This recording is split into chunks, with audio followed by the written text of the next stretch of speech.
Kalah 3 kali secara beruntun, saudara-saudara. Saya rasa Cina tidak akan membiarkan Indonesia untuk memenangkan pertandingan ini, saudara-saudara. Sudah pasti Cina akan mencoba menyerang dan menyerang untuk mengalahkan Indonesia untuk mendapatkan kemenangan pertama, saudara-saudara. Tetapi ini bagus karena Indonesia itu punya pertahanan yang cukup solid lah menurut saya. Sudah teruji dan sekarang kita tinggal melancarkan taktik serangan balik, saudara-saudara. Halo saudara-saudara, jumpa lagi dengan komentator gadungan di sini. Dengan komentator yang gadungan. Seperti biasa, saudara-saudara, seperti biasa. Kalau kita sudah bertemu, pasti akan ada yang kita bicarakan. Akan ada yang kita perbincangkan, kita ulas, kita analisis, kita cakap, kita gibahin, kita bacotin, kita cangkeman. Tentang sepak bola di seputaran Asia Tenggara, di negara-negara tetangga, negara-negara sahabat, negara-negara jiran, negara-negara serumpun, Indonesia, Thailand, Malaysia, Vietnam, Laos, Myanmar, Kamboja, Filipina, Brunei Darussalam, Singapura, Timor Leste, Australia, Wakanda, Konoha, negara api, negara angin, negara air, negara dongeng, dan sekitarnya. Semua akan kita bicarakan secara fair, secara jujur, secara adil, tanpa muatan politik, tanpa kebencian, tanpa provokasi. Tidak ada hoax, tidak ada hoax, tidak ada hoax, tidak ada klaim-mengklaim pula. Semuanya hanya berdasarkan fakta, baik yang sudah lama maupun yang terkini, saudara-saudara. Bebas, saudara-saudara, bebas, bebas, bebas, bebas. Yang penting, sopan.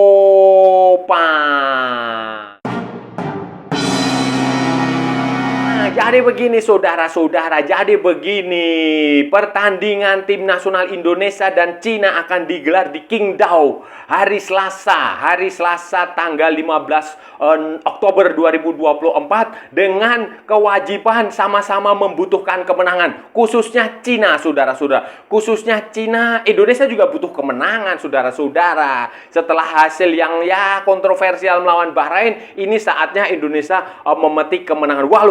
Walaupun ini Cina ini saudara-saudara, dari 4 pertandingan beruntun itu selalu kalah. 5 pertandingan tanpa kemenangan. 3 diantaranya di grup C ini, di kualifikasi putaran ketiga, saudara-saudara, itu mereka selalu kalah. Mereka kalah dari Jepang dengan skor yang cukup memalukan 0-7. Kemudian 2 kali kena comeback dari Arab Saudi dan dari Cina, skor 1-2 lawan Arab Saudi dan skor 1-3 lawan Australia. Kemudian sebelumnya mereka di kualifikasi di putaran kedua itu, terakhir pertandingan itu mereka kalah dari Korea Selatan. Kemudian sebelumnya juga mereka hanya mampu bermain imbang 1-1 dengan Thailand.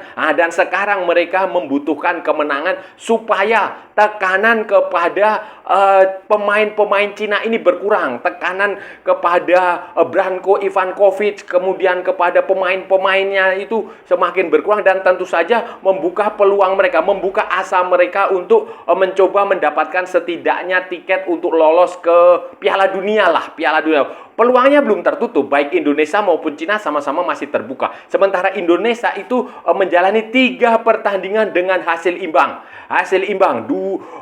Imbang melawan Arab Saudi, kemudian imbang melawan Australia, dan imbang melawan Bahrain secara kontroversial. Di klasemen sementara Indonesia dan Cina ini Indonesia kalau nggak salah ada di posisi ke-5, sementara Cina ada di posisi ke-6. Di atas itu ada Bahrain, ada Australia, ada Arab Saudi, kemudian Jepang ada di puncak klasemen dengan poin sempurna. Kalau Jepang nggak usah dipikirkan lah, nggak usah dipikir. Dan Cina ini menjadi satu dari dua tim yang punya potensi untuk kita kalahkan, saudara-saudara. Setelah sebelumnya ini saudara-saudara, Cina ini nanti akan menghadapi pertandingan melawan Indonesia dengan kondisi sejumlah pemain yang tidak lengkap sebenarnya. Tidak lengkap, saudara-saudara, tidak lengkap. Ada beberapa pemain kemungkinan besar itu absen atau ditunggu sampai menit-menit terakhir kondisi kesehatannya. Misalnya si Ziveneng itu adalah pemain yang mencetak gol waktu pertandingan melawan Australia. Gol pertama habis itu kena comeback. Aduh, memang ini tim ini spesialis kena comeback. Kemudian ada lagi Lille ini juga dilakukan tampil kondisinya tidak terlalu segar, cedera waktu pertandingan melawan Australia nih, 2 pemain. Kemudian ada lagi si Wuley. Wuley ini adalah pemain yang pernah merumput di Espanyol, di La Liga. Waktu itu Segunda Division, kemudian dia membantu Espanyol promosi ke La Liga. Kemudian ya nggak tahu setelah main di La Liga sebentar dia balik lagi ke Cina. Wuley. Kemudian si Alan. Alan ini pemain naturalisasi. Ini bukan keturunan lagi, pemain naturalisasi, pemain Brasil yang main di Liga Cina kemudian dinaturalisasi dan sekarang main di tim nasional. Ini juga dalam kondisi yang tidak dalam, pokoknya itu pemain-pemain itu ditunggu kebugarannya sampai menit-menit terakhir. Kemudian yang sudah pasti kemungkinan bisa tampil itu si Gao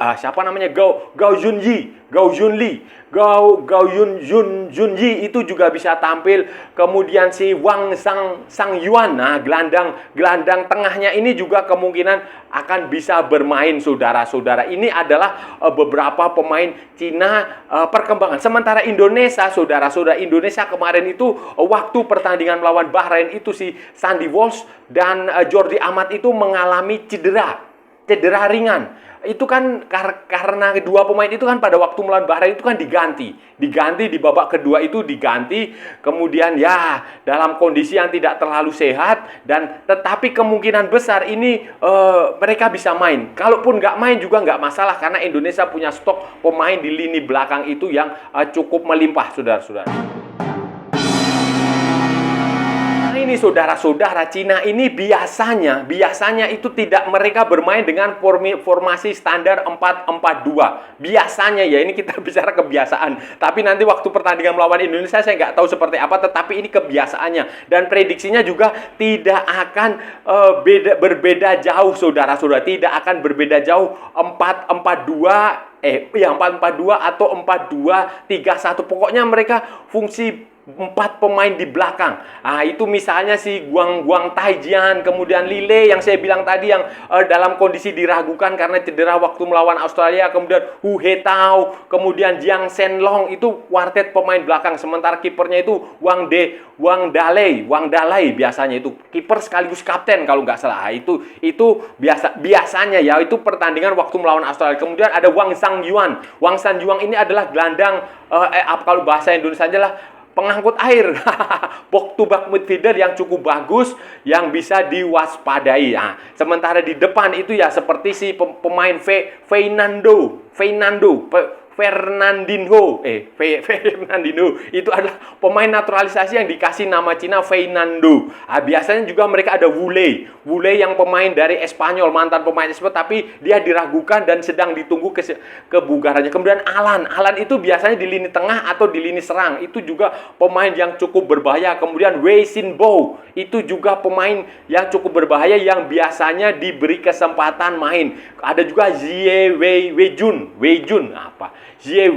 itu juga pemain yang cukup berbahaya. Jadi formasi Cina biasanya 4-4-2, sementara Indonesia secara dalam beberapa pertandingan terakhir ini lebih senang menggunakan skema 3-4-3, 3-5-2. Pokoknya menggunakan formasi 3. Dan ini akan menarik, akan kita lihat bagaimana pertarungan taktik dan strategi. Karena Branko Ivankovic ini juga adalah tipe pelatih yang taktikal. Ini pelatih yang taktikal. Sementara sama dengan Sintayong, karakternya hampir sama. Sama-sama pelatih yang taktikal, yang strategis. Pelatih yang melihat strategi lawan seperti apa, kemudian dia akan menggunakan kontra strateginya. Tidak monoton, tidak fanatik dengan satu gaya. Walaupun formasinya seperti itu, relatif tidak berbeda jauh, tetapi penerapannya di lapangan, praktek di lapangannya itu nanti akan bisa kita bicara statistik, memang saudara-saudara, memang Cina itu statistiknya lebih bagus. Dari 10 pertemuan terakhir kan mereka, Indonesia hanya menang 2 kali. Menang 2 kali dan imbang 2 kali, selebihnya 6 kemenangan. Cina mendapatkan 6 kemenangan dan mencetak 21 gol, sementara Indonesia hanya mencetak kira-kira 10 gol. Jadi 1 gol per setiap, dan kita pernah dibantai 4-0 atau 5-1 lah, saya lupa. Tapi itu faktanya. Dan terakhir kali kita mengalahkan Cina itu di kandangnya Cina itu waktu Asian Games 1966, saudara-saudara. Itu sudah cukup lama. Waktu itu kalau nggak salah itu mainnya di Dalian atau di mana gitu. Pokoknya itu terakhir kali 1966 itu. Jadi itu sudah lama. Asian Games ya, waktu itu masih ajang senior dan ajang resmi. Beda dengan sekarang yang ajang junior. Nah, waktu itu yang lama. Kemudian yang paling baru itu terakhir kita bertemu itu 2013, saudara-saudara. Zamannya Buas Solosa, dan waktu itu kita kalah. Jadi tetapi saudara, statistik itu hanya sebagai pegangan sajalah, hanya sebagai pegangan, tidak bisa dijadikan rujukan. Contohnya kemarin waktu melawan Bahrain kan, statistiknya memang Bahrain pernah mengalahkan kita 10-0. Bahrain sering mengalahkan kita. Walaupun kita juga pernah mengalahkan mereka, tetapi ketika pertandingan di lapangan kan berbeda nasib. Hanya kontroversi saja yang waktu itu mengalahkan. Jadi ini punya potensi, Indonesia punya potensi besar mengalahkan Cina, terlepas dari statistiknya yang memang tidak menguntungkan. Karena statistik itu hanya hitung-hitungan. Kalau dilihat dari materi pemain Indonesia dan Cina saat ini, saudara-saudara, materi pemain Indonesia jauh lebih bagus. Jauh lebih bagus dan jauh lebih solid. Sintayong jauh lebih bagus dalam membentuk tim. Dia jauh lebih pemainnya jauh lebih kompak, jauh lebih solid, jauh lebih bisa memahami apa yang diinginkan Sintayong. Karena mayoritas sudah bermain di sini sangat lama, walaupun ada beberapa pemain 1, 2, 3, 4, 5, 6 pemain yang datang yang baru, tetapi itu tidak mempengaruhi tim secara keseluruhan, karena dasarnya, karena backbone-nya, tulang punggungnya itu adalah pemain-pemain yang sama yang sudah bermain bersama selama bertahun-tahun, 2-3 tahun terakhir, sehingga yang pemain baru itu datang untuk menyesuaikan diri saja, menyesuaikan diri dan menambah kekuatan, bukan mengurangi kekuatan, bukan melemahkan, tetapi menambah kekuatan. Dan saya rasa ini akan punya keunggulan yang harus dimanfaatkan Indonesia untuk mencoba mengalahkan. Saudara-saudara, seperti halnya pertandingan melawan Bahrain, kita juga tidak boleh mengesampingkan faktor non-teknis, khususnya pengadil lapangan, khususnya wasit. Bisa saja wasit kembali aneh. Bisa saja, apalagi ini wasit dari Timur Tengah. Omar Mohamed Al-Ali dari Uni Emirat Arab yang juga terkenal kontroversial. Pokoknya kalau wasit dari Timur Tengah itu kebanyakan kontroversial lah. Itu banyak seperti itu. Apalagi kalau lawannya dari negara Asia Tenggara atau dari Asia Timur, itu selalu begitu.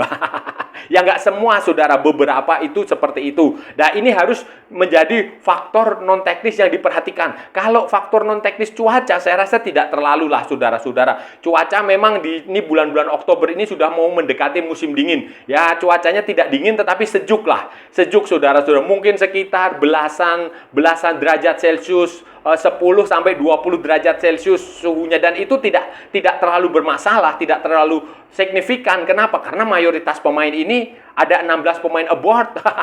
Ada banyak sekali pemain keturunan, ada banyak sekali pemain kelahiran Eropa yang sudah terbiasa dalam cuaca ini. Dan jangan lupa kita akan mendapatkan dukungan dari supporter. Dan dengar-dengar itu ada sekitar 5.000-an supporter Indonesia yang sudah pasti setidaknya minimal lah 5.000, 6.000, 7.000 supporter yang sudah mendapatkan tiket untuk menyaksikan pertandingan di Qingdao, dan itu kuotanya seperti itu. Karena jangan lupa, Cina itu kalau dia main pertandingan tim nasional Cina dimanapun mereka menyelenggarakan, itu juga penuh, saudara-saudara. Penuh, animo mereka terhadap sepak bola itu juga besar. Penduduk mereka itu banyak, jadi wajar. Dan itu berdasarkan regulasi FIFA dan regulasi AFC itu juga tim tamu diberi kuota, diberi jatah untuk menyaksikan pertandingan secara langsung ke stadion. Nah, dan ini faktor non teknis ini harus dimanfaatkan juga, karena para pemain keturunan ini juga mereka sangat senang, saudara-saudara. Mereka sangat senang ketika bermain di depan pendukung Indonesia, karena mereka sangat happy lah, gembira Ternyata sambutannya luar biasa, masyarakatnya ramah, kemudian supporternya mendukung dengan luar biasa, dengan penuh kebanggaan, dengan banjan.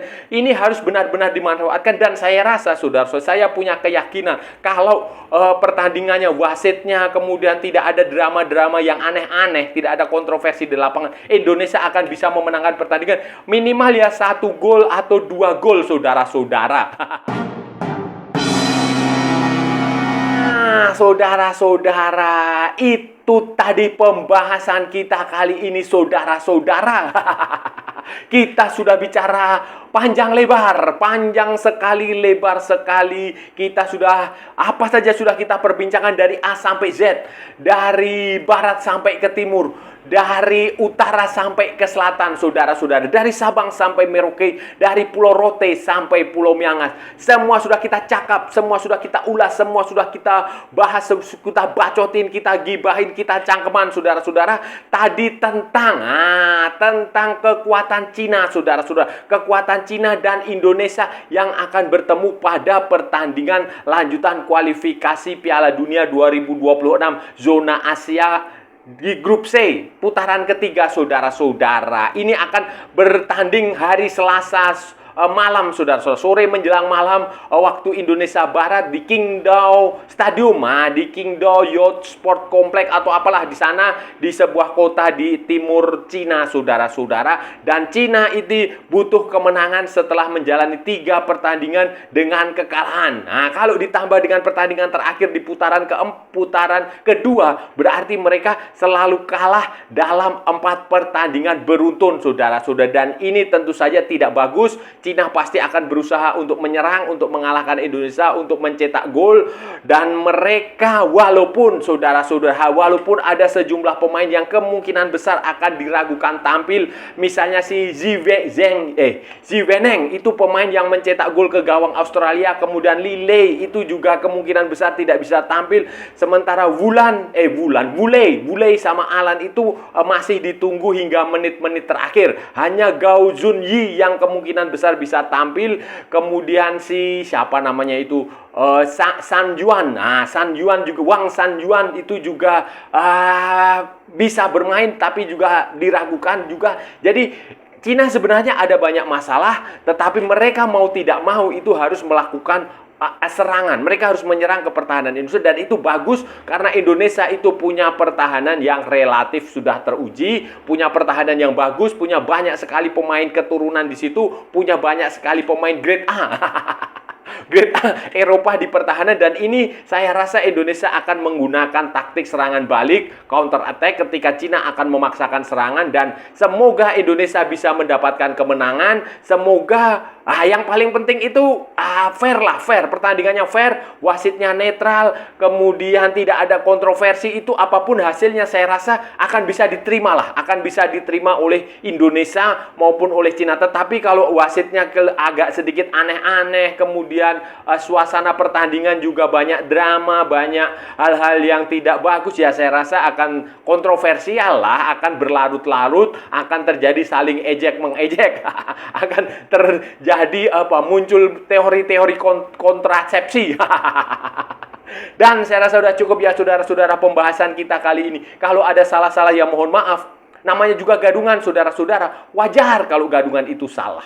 Tetapi kalau benar, saudara-saudara, berarti sebuah kebenaran. Kalau saudara-saudara merasa channel ini bermanfaat, berguna, menghibur, menginspirasi, silahkan like, share, and subscribe. Tapi kalau tidak, saudara-saudara, abaikan saja, skip, jangan ditonton. Tetapi juga jangan nyampah, saudara-saudara. Ikuti juga akun media sosial Komentator Gadungan, ada di Instagram, ada di Facebook, dan ada di mana ya? Oh, ada di TikTok yang bukan TikTok Shop, saudara-saudara. Oke. Sampai bertemu lagi di edisi-edisi berikutnya dengan tema-tema yang jauh lebih tidak bermanfaat, dengan tema-tema yang jauh lebih tidak berguna, dengan tema-tema yang jauh lebih membagongkan. Salam olahraga dan merdeka!